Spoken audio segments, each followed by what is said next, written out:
Urusan karantina tengah jadi perbincangan setelah sebuah video viral di media sosial. Pembuat video mengeluhkan harga paket karantina yang dinilai terlalu mahal dan menuding adanya calo hotel yang memanfaatkan situasi dari kebijakan yang diterapkan pemerintah.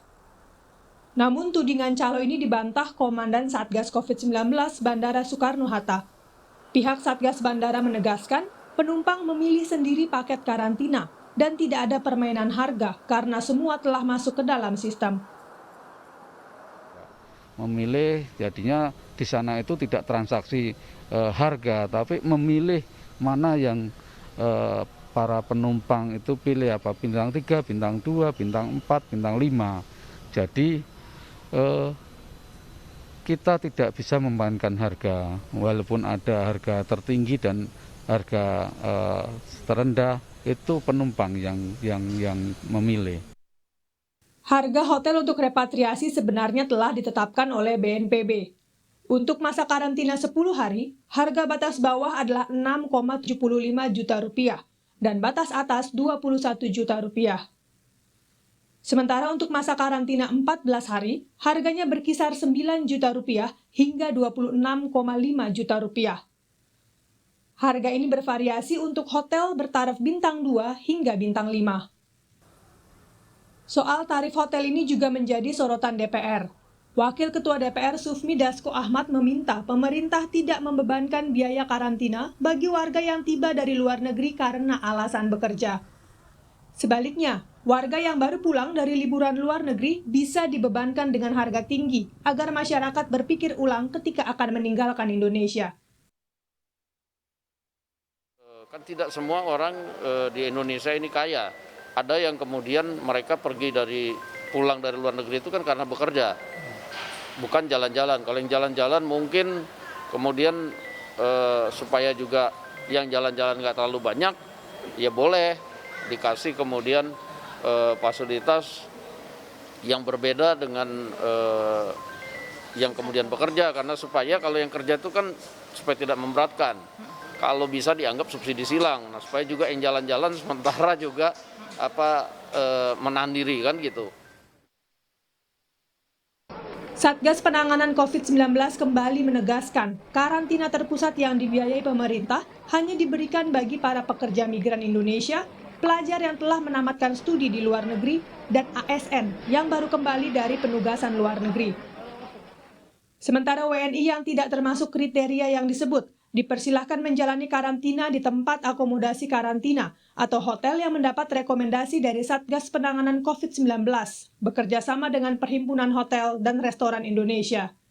Ujar Heri Trianto, Ketua Bidang Komunikasi Publik Satgas Penanganan COVID-19, dalam keterangan pers pada Selasa 21 Desember.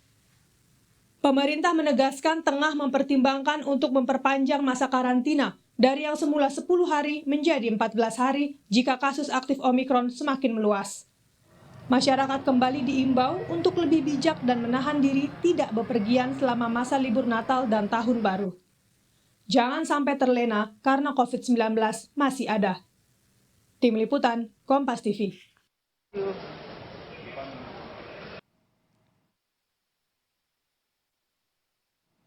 Lebih lengkapnya terkait aturan karantina akan kita bahas dengan Kepala Bidang Penanganan Kesehatan Satgas COVID-19, Brigadir Jenderal TNI Purnawirawan Alexander Ginting. Selamat siang Pak, sehat Pak Alex? Selamat siang, salam sehat. Salam sehat. Pak, aturan karantina saat ini masih jadi kontroversi dan diprotes banyak warga katanya, masih tetap 10 hari. Nah kalau untuk saat ini apakah sudah ada pembahasan untuk perpanjangan menjadi 14 hari Pak?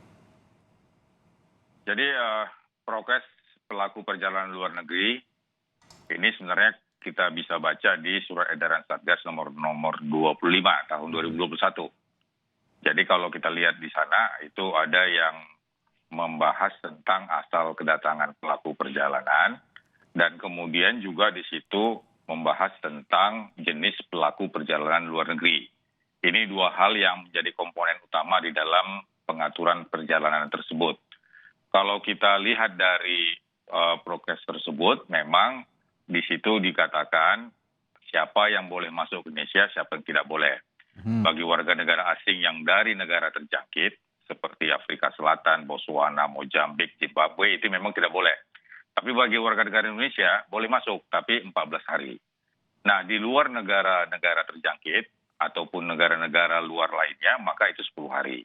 Itu diperbolehkan. Dan kemudian syarat permasukannya itu memang sudah harus sesuai dengan persyaratan, yaitu ada hasil pemeriksaan PCR-nya negatif, kemudian sudah dilakukan vaksinasi. Dan ini sebenarnya merupakan pintu gerbang yang harus kita awasi dan kita kunci supaya virus itu tidak masuk ke dalam komunitas di masyarakat Indonesia. Jadi ini yang harus kita garis bawahi. Ini semuanya adalah sebagai perlindungan terhadap negara kita. Dan oleh karena itu proses karantina ini juga sudah diatur.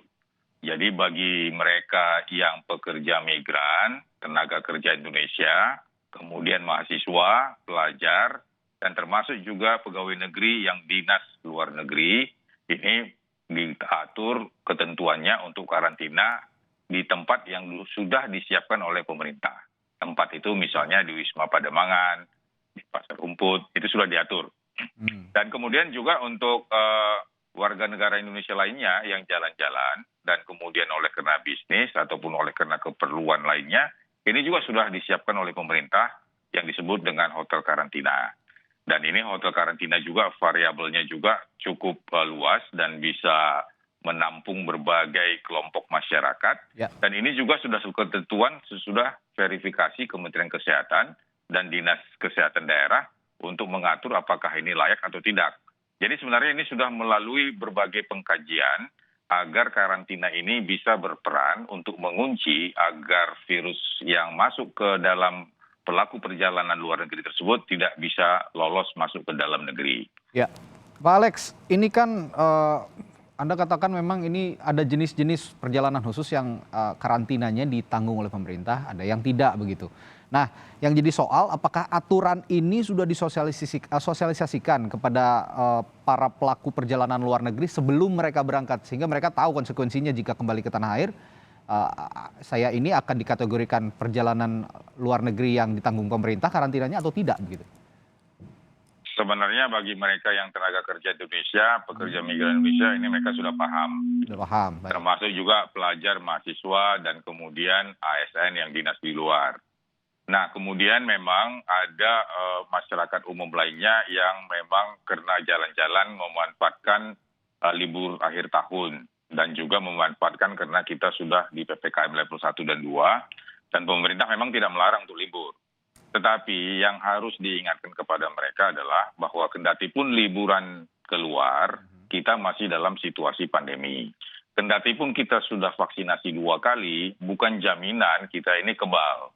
Bukan jaminan tidak terinfeksi. Oleh karena itu, mereka yang jalan-jalan baik ke Eropa, ke Amerika, ataupun ke Asia, begitu pulang tetap harus menjalani karantina.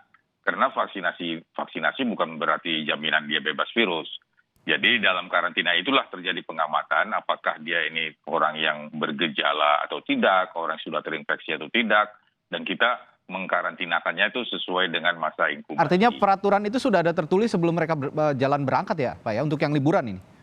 Ya, ini sudah disampaikan, dan seharusnya pada travel bureau harusnya ini mengingatkan juga. Ya. Dan kemudian sebelum berangkat juga ini sudah berbagai ada sosialisasi bahwa mereka boleh jalan-jalan ke luar negeri, tapi karantina harus dimasukkan dalam itinerary-nya. Jadi jangan hanya pergi ke negara mana, kota mana itu yang dihitung, tetapi karantina yang 10 hari tidak dimasukkan dalam jadwalnya. Ya, berbicara soal varian Omikron juga nih Pak Alex, saat ini sudah ada 5 kasus. Nanti jika misalnya merebak, tentu kita tidak ingin kasus Omikron ini meluas terus di Indonesia.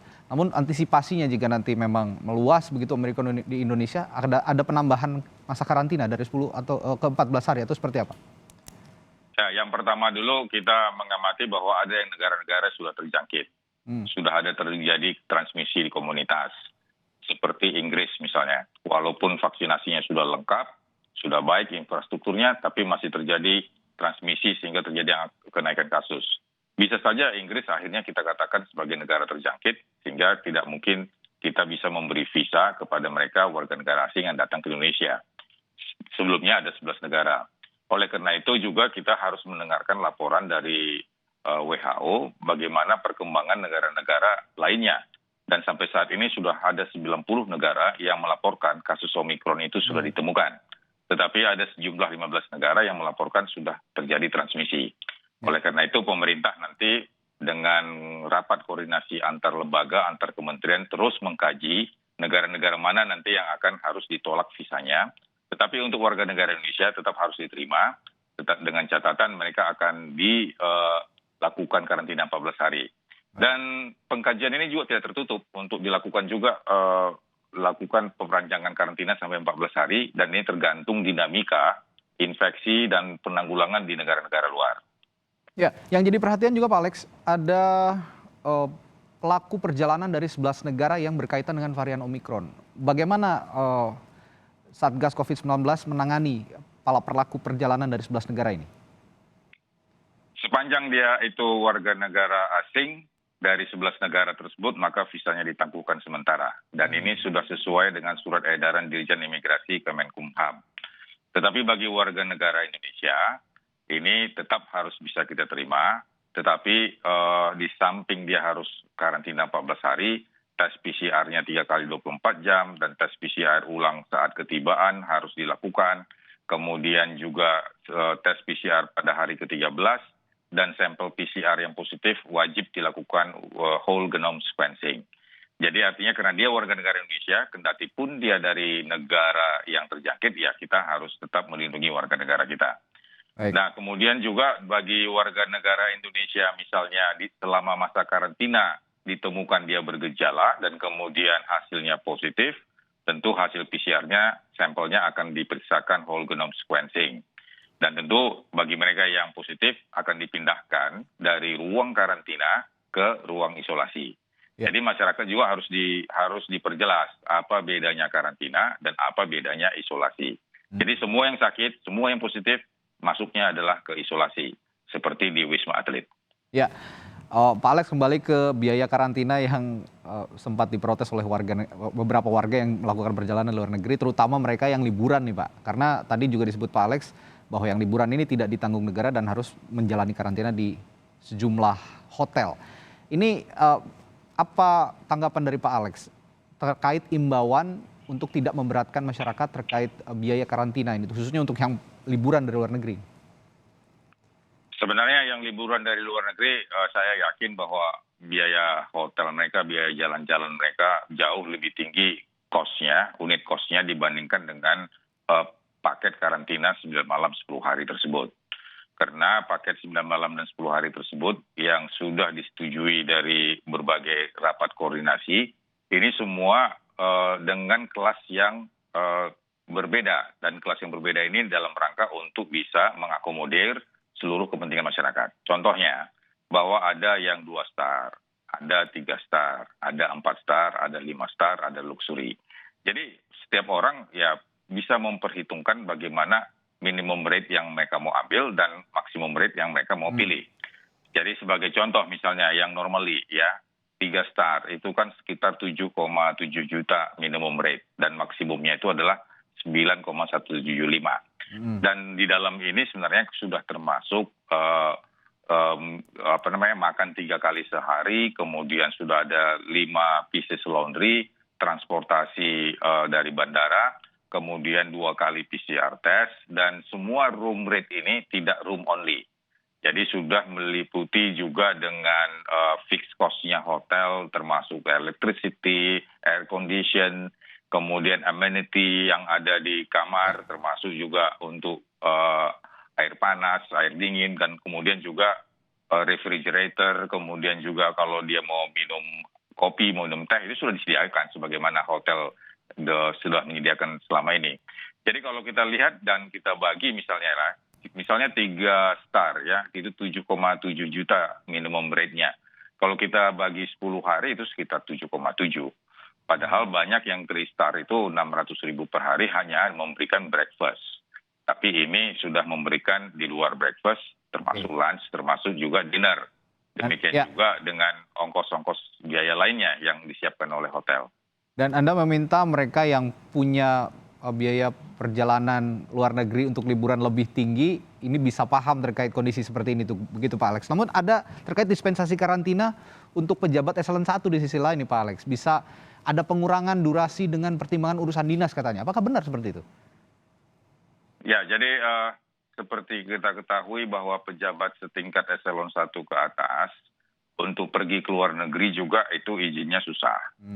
Jadi pejabat eselon ke atas itu kalau dia pergi dinas ke luar negeri itu prosedurnya juga ada. Sehingga bagi mereka yang dinas ke luar negeri pasti itu karena high priority dalam rangka penyelenggaraan negara. Jadi yang harus kita lihat bahwa pejabat eselon 1 pergi ke luar negeri juga adalah dalam rangka urusan-urusan dalam sehubungan kewenangan dan tanggung jawabnya. Jadi kalau misalnya diberikan dispensasi untuk karantina mandiri, pertimbangannya adalah supaya di dalam ia melaksanakan tugas dan tanggung jawabnya tetap terselenggara dengan baik. Dan kediaman pribadi yang disiapkan untuk menjadi karantina mandiri juga ada persyaratannya. Pertama bahwa kamar tidur dan kamar mandinya itu tersendiri.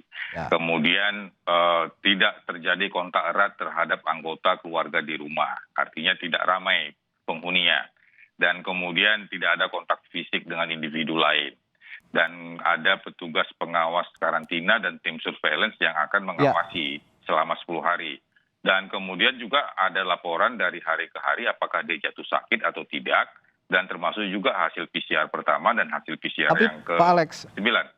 Tapi Pak Alex, bagaimana memastikan mereka ini tetap di rumah juga? Karena beberapa hari yang lalu, beberapa waktu yang lalu juga kita ketahui ada yang mereka mengakunya karantina di rumah ternyata ada di pusat perbelanjaan. Bagaimana memastikan Satgas ini mereka ada tetap di rumah? Ya, sebagai pejabat eselon 1 tentu dia harus sudah menunjukkan keteladanan kepada seluruh masyarakat dan juga harus menunjukkan bagaimana tanggung jawabnya sebagai penyelenggara negara ini adalah menjadi contoh. Kalaupun ada yang pergi ke pusat perbelanjaan ataupun pergi ke tempat lain ke urusan pribadi, tentunya itu sudah menyelesaikan masa karantinanya. Atau paling tidak laporan hasil PCR yang pertama dan PCR yang terakhir itu sudah menyatakan negatif dan tidak ada keluhan. Karena masalah karantina ini tidak boleh kita main-main. Masalah karantina ini kita berhadapan dengan undang-undang karantina dan berhadapan dengan undang-undang penyakit wabah menular. Ini yang harus kita cermati. Sehingga kita yakin kalau pejabat setingkat eselon 1 pasti sudah mengerti akan diskresi yang diberikan pemerintah ini adalah diskresi yang harus memang dipertanggungjawabkan dan menjadi keteladanan di dalam kita menanggulangi COVID di masa pandemi ini. Ya, setuju saya. Kalau pejabatnya taat, tentu kita juga masyarakat yang menjalani karantina akan mengikuti apa yang diteladani oleh pejabat tersebut. Baik, terima kasih Pak Alexander Ginting, Kepala Bidang Penanganan Kesehatan Satgas COVID-19, Brigjen Purnawirawan Alexander Ginting telah berbagi informasi di Kompas Siang. Terima kasih Pak.